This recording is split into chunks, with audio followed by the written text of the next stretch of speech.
JBNN will keep you informed. I'm Michelle Jones, and in the news, gun and ammo found wrapped in socks. The Hanover police seized the gun and the several rounds of ammunition in Cave Valley, Green Island in the parish on Friday, November 3. Reports from the Lucy police are that between 6 a.m. and 12:30 p.m., an operation was conducted at an address in the community. A search of the premises was conducted, during which 33 9mm rounds were found wrapped in a pair of socks and a red bag in a sofa. A further search of the house led to the seizure of a 9mm Glock pistol fitted with a magazine containing 5 9mm cartridges. 2 persons were taken into custody. However, their identities are being withheld pending further investigations. Meanwhile, on Saturday, a joint operation between the St. James Police and the Jamaica Defence Force led to the seizure of 2 high-powered guns during a targeted operation on Salt Spring Road in the parish. Reports are that about 4 p.m., the joint forces, who were acting on information, conducted a targeted raid in Scott's Yard, Salt Spring, St. James. It is reported that while the security forces were conducting checks, they were fired on by gunmen and the lawmen returned gunfire. Once the shooting subsided and checks were made after the area was secured, one AK-47 assault rifle, a Glock 19 pistol, and several assorted rounds of ammunition were seized. 1 man was taken into custody in connection with the seizure. The police said that a manhunt has been launched to apprehend the other gunmen who were involved in the shooting. They are also urging the public to come forward with any information that may assist in this investigation. Jamaican man with extensive criminal history arrested by ICE in New York. The United States Immigration and Customs Enforcement ICE agency says it has arrested a 45-year-old Jamaican man with an extensive criminal history spanning over 20 years. ICE said that the man's numerous aggravated felonies include attempted murder, robbery, weapons violation during a crime of violence, and criminal sale of a controlled substance. He was arrested outside of his residence in Queens, New York without incident. ICE said that the Jamaican, whom it did not name, will remain in custody pending deportation proceedings. Rather than take advantage of the opportunity afforded him to live in the United States and pursue everything this country has to offer, this individual chose to embrace a life of crime, said Enforcement and Removal Operations New York City Field Office Director Kenneth Gianalo. His repeated felonies prove that he's a threat to the community, so leaving him on the streets would compromise the safety of all New Yorkers. Our officers should be commended for their continued dedication to removing dangerous criminals from our neighborhoods. I said the Jamaican man entered the United States in New York as a lawful permanent resident on April 6, 1993, but on November 19, 1998, the Queens County Supreme Court convicted him for selling a controlled substance in the 3rd degree and sentenced him to 6 years of imprisonment. On March 12, 1999, I said the Jamaican was convicted by the Queens County Supreme Court of attempted murder and robbery in the 1st degree and sentenced him to 12 years and 6 months of imprisonment, respectively. On September 20, 1999, he was also convicted by the Nassau County Court in Long Island for the offense of robbery in the 2nd degree and sentenced him to 15 years of imprisonment. On November 10, 2022, the U.S. District Court for the Eastern District of New York convicted him of brandishing a gun during a crime of violence and sentenced him to time served. ICE said the Jamaican man also has convictions in Pennsylvania for retail theft in 1997 and providing false identification to law enforcement re-drug possession in 2012. Man wounded in Rollstone gun attack. Gunmen struck in the troubled community of Rollstone, Kingston on Thursday night, forcing residents to flee for their lives under a hail of bullets. The attack occurred about 9:30 p.m. at the intersection of White and Dove Streets. The Kingston Western Police say a 43-year-old resident was the main target of the attack. It's reported that the man and other family members were sitting under a shed conversing when they heard loud explosions and saw 2 men coming towards them. The men opened fire on the group, forcing the man and the members of his family to jump into a nearby gully in a bid to escape. It was later discovered that the 43-year-old man, a mason, was shot in the leg. He was taken to hospital for treatment. The hoodlums also sprayed his house with bullets.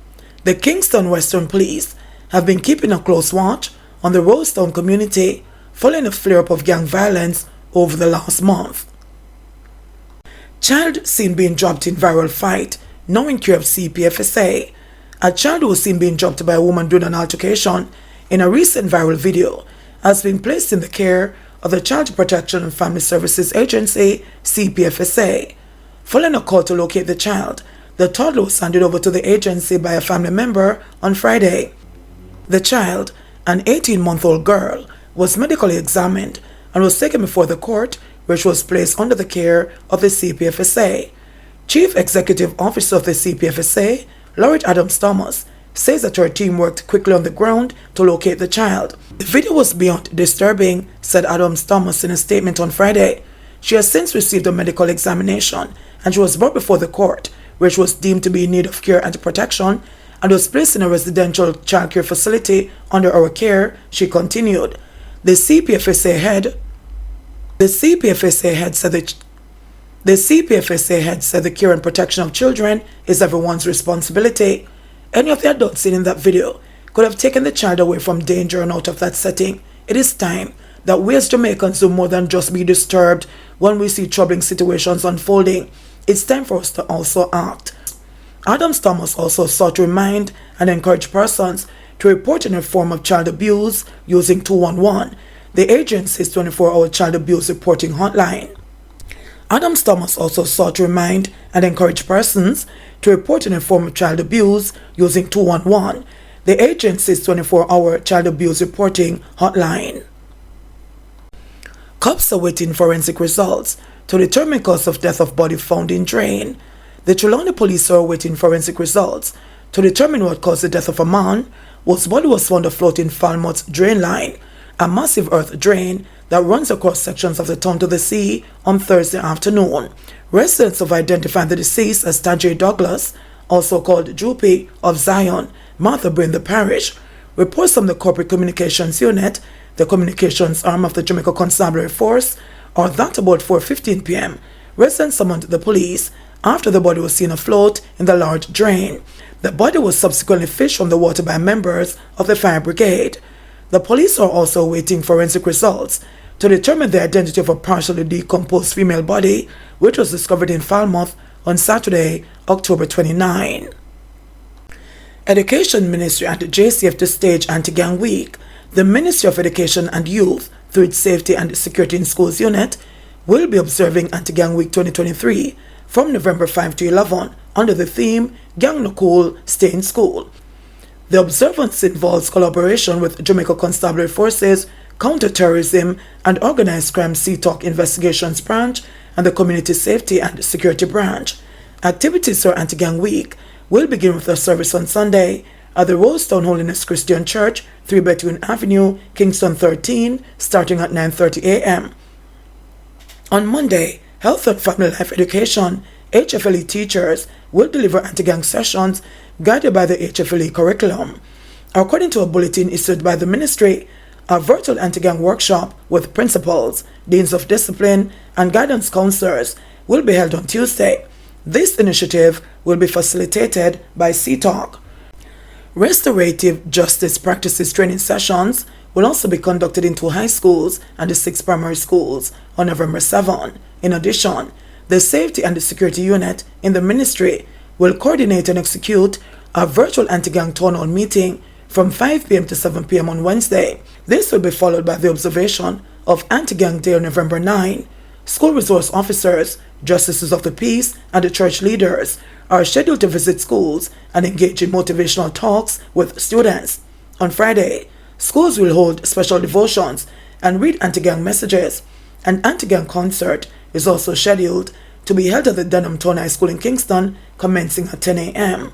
The week's activities will culminate with another church service on Saturday at the Savlamore Seventh-day Adventist Church, 18 Louis Street, starting at 10 a.m. School administrators are encouraged to ensure that their institutions are actively engaged in the week of activities. Liaison Service intervenes after altercation between Jamaican farm workers in Canada. The Jamaica Liaison Service in Canada has intervened in an incident involving 2 Jamaican farm workers in a farm in Ontario on Friday, October 27. Reports are that a group of farm workers who had completed their work contract in Canada were about to board buses headed to Pearce International Airport en route to Jamaica when an altercation developed between 2 of the workers.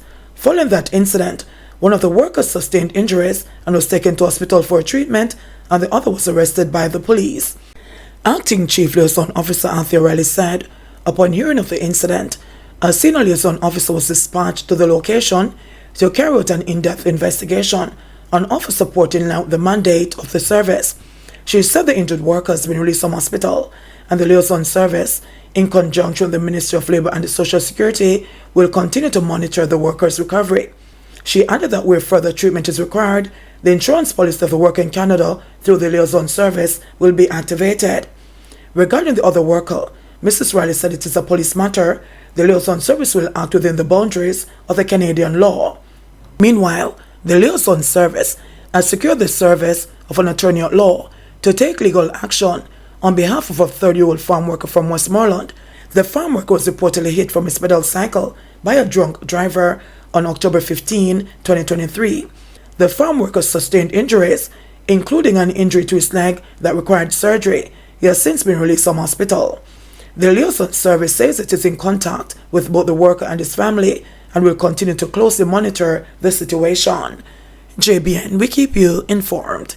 Please remember to subscribe, like, share, leave us a comment, and click the notification bell to receive our daily news items.